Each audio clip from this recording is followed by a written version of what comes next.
Halo Sobat Jantungku, saya Dr. JJ dan ini adalah seri video 40 hari menuju jantung sehat. Dan Sobat Jantungku sedang menyaksikan episode ke-22. Judulnya adalah Berhenti Merokok, Keputusan Terbaik untuk Jantung Anda.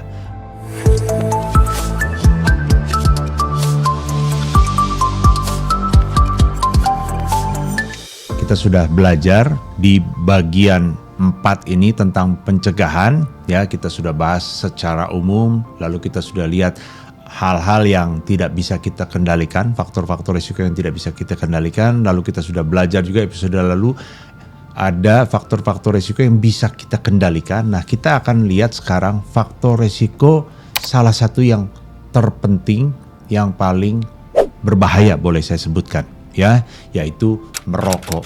Nah, banyak orang membahas soal gula, lemak, tetapi itu adalah bahan-bahan kimiawi yang sebetulnya masih dibutuhkan oleh tubuh kita, masih ada manfaatnya, ya. Glukosa, lemak itu kita masih butuh. Tetapi rokok ini sama sekali sebetulnya tidak kita butuhkan. Waktu seseorang merokok, sebetulnya dia sedang memberikan intervensi kepada tubuhnya yang sebetulnya sama sekali tidak dibutuhkan oleh tubuhnya. Sedang memasukkan bahan-bahan kimia ke tubuhnya yang sama sekali tubuhnya tidak minta, tidak ada kebutuhan bahan kimia tersebut. Dan bahayanya adalah bahkan, ya, kalau orang yang merokok bisa lebih banyak bahan itu masuk terus-menerus, tiada hentinya, dibandingkan dengan orang yang makan 3 kali sehari masukkan gula atau glukosa dan lemak. Dan itu sangat berbahaya karena bahan itu dengan seketika akan masuk ke dalam tubuh dan lalu mengalir di dalam pembuluh darah. Dan kandungan dari asap rokok beberapa merupakan kandungan zat-zat yang sangat beracun. Dikatakan ada sekitar 7.000-an bahan yang beracun di asap rokok, dan sebagian diantaranya merupakan bahan-bahan yang sangat berbahaya untuk pembuluh darah, ya. Misalnya nikotin. Nikotin itu memang menyebabkan adiksi, menyebabkan kecanduan. Tapi juga nikotin itu merangsang simpatis. Nah, teman-teman, Sobat Jantungku tahu kalau simpatis itu menyebabkan tensi meningkat, denyut jantung meningkat. Makanya itu orang lebih excited kalau merokok, ya. Nah, itu akan membebani kerja jantung. Kemudian juga ada yang namanya karbon monoksida. Nah, karbon monoksida ini, CO ini, dia lebih mudah berikatan dengan hemoglobin kita, sel-sel darah merah kita daripada oksigen. Sehingga terjadi persaingan antara oksigen diikat oleh hemoglobin dengan CO. Jadi kalau lebih banyak hemoglobinnya membawa CO, maka kandungan oksigen di dalam darahnya akan menurun.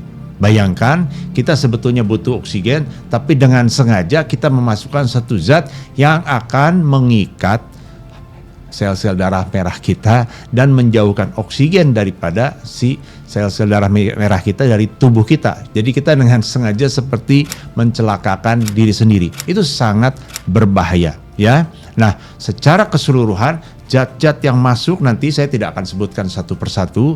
Zat-zat toksik, zat-zat yang beracun ini bisa bersifat sebagai zat-zat yang menyebabkan inflamasi, menyebabkan peradangan dari si pembuluh darah. Sebagian juga bisa menyebabkan oksidasi. Kalau kita kembali ke analogi jembatan, maka ini rokok atau asap rokok ini seperti zat-zat korosi begitu yang bisa membuat bajanya pelan-pelan makin lama makin keropos. Kalau 1-2 hari nggak kelihatan, tapi nanti dalam jangka panjang keropos dari dalam dan pada akhirnya akan patah dan kemudian ambruk, dan itulah yang terjadi dengan serangan jantung. Nah, bahaya daripada merokok ini sudah dibuktikan lewat banyak penelitian. Saya sudah singgung tentang penelitian Interheart Study. Ini juga menunjukkan bahwa orang yang merokok itu bahayanya 3 kali lipat lebih tinggi untuk terjadi serangan jantung dibandingkan yang tidak merokok.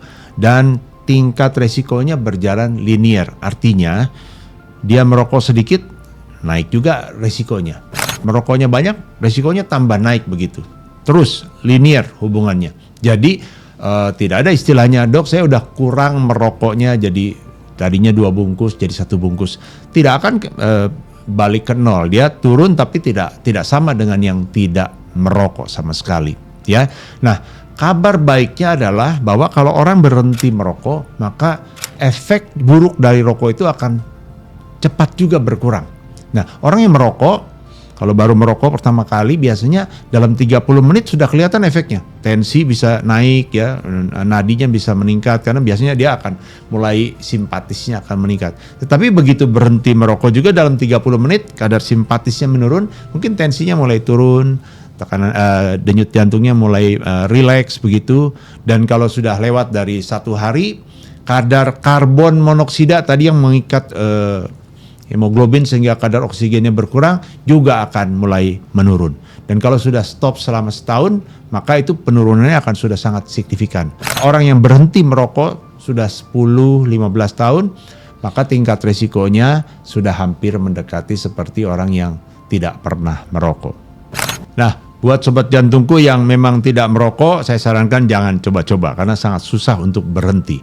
Nah, untuk yang sudah merokok dan ingin berhenti, memang saya harus akui tidak mudah. Saya sering banyak ketemu pasien yang bahkan sudah kena serangan jantung juga, mereka berjuang keras untuk berhenti merokok, banyak juga yang tidak berhasil. Tetapi ada beberapa saran strategi. Yang pertama, tentukan tanggal yang jelas supaya jelas ya, jangan bilang nanti saya mau berhenti merokok, tapi nantinya tuh nggak jelas kapan dan tidak akan dilakukan. Berikan tanggal yang jelas, berhenti.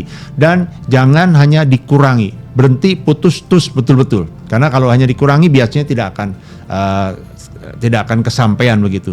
Yang kedua, hindarilah kondisi atau situasi yang mencetuskan ide atau mencetuskan kebiasaan merokoknya kembali, misalnya berkumpul dengan teman-teman yang perokok atau apapun ya, tempat-tempat yang mengingatkan untuk merokok atau dekat-dekat dengan yang jual rokok seperti itu. Hindarilah kondisi-kondisi yang membuat dia kembali merokok ya. Kemudian carilah dukungan dari komunitas, dari teman-teman, dari keluarga untuk bisa mensupport. Yang keempat, kalau dibutuhkan bisa minta dokter. Dokter ada obat-obatan tertentu yang bisa membantu untuk mendukung supaya bisa berhenti merokok ya. Ada obat varenicline, bupropion, itu bisa diresepkan dokter untuk membantu berhenti merokok. Nah, soal rokok ini adalah satu keputusan yang harus diambil oleh Anda secara pribadi. Ini satu keputusan tapi bisa berdampak besar. Saya sering menjumpai pasien-pasien yang di usia muda. Pada umumnya kalau ketemu pasien yang serangan jantung di bawah umur 40 tahun, kalau saya tanya, Bapak diabetes? Enggak. Bapak kolesterol? Mungkin, tapi enggak terlalu tinggi. Tekanan darah tinggi? Enggak juga. Gemuk juga enggak. Tapi kalau ditanya, Bapak merokok? Pada umumnya jawabannya iya. Dan itu memang penyebab atau faktor risiko terutama kalau usia muda kena serangan jantung itu adalah merokok. Jadi dengan memutuskan untuk berhenti merokok, maka sobat jantungku memberikan sebuah dampak yang besar untuk kesehatan jantungnya.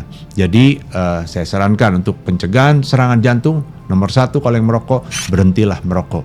Nah, di episode berikutnya kita akan terus belajar tentang faktor risiko yang lain, yaitu tentang hipertensi. Kita akan jumpa lagi di episode selanjutnya.